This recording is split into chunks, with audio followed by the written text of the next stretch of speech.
St. Louis representatives from Mayor Lyda Krewson's administration and the team advising the city whether to privatize St. Louis Lambert International Airport will have to give public updates on their efforts every 60 days under a resolution passed Friday by the St. Louis Board of Aldermen. But several aldermen argued that the resolution merely allowed the city to save face and appear transparent in a process that has already been tainted by the involvement of one of the city's most prolific political donors, Sinquefield, whose political non-profit is among the firms advising the city on privatization.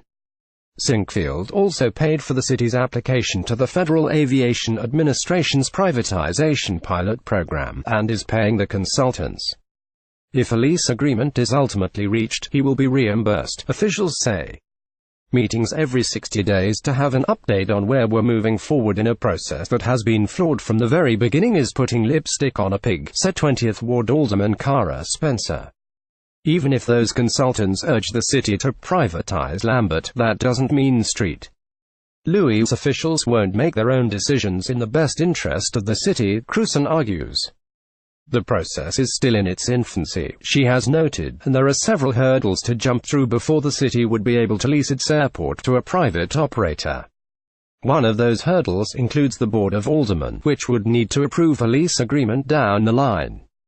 On Friday, 8 members voted against the resolution requiring the updates, which passed 18-8. In recent weeks, aldermen have expressed anger that they and the constituents haven't been looped in on a process that began in April of last year, when the FAA gave St. Louis the green light to begin exploring whether to privatize Lambert. After Sinquefield's Grow, Missouri was hired to the city's consulting team, 18 aldermen sent a letter to the city's top officials asking them to start the process anew, and hire different advisors.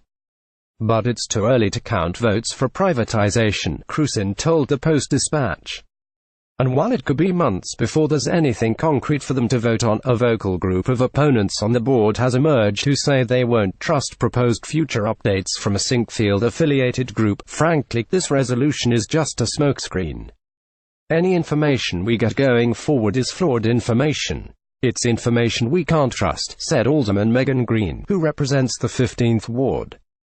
Alderman Scott Ogilvie, 24th Ward, said moving forward on advice from Sinquefield was pure insanity, and that the process was already broken. This is a guy who already has an outcome predetermined, which is why he's funding this process. We don't know what his motivations are, he said. Others argued the resolution was better than nothing, noting there was little the board could do to intervene on advisory contracts that will only require approval from the Board of Estimate and Apportionment, on which Krewson, Aldermanic President Louis Reed and Controller Darlene Green each get a vote. That's the system, said Joe Vaccaro, 23rd Ward. There's no way they can get around us with or without the resolution. I don't see a lease agreement getting through the Board of Aldermen, but certainly we'll listen and hear what they have to say.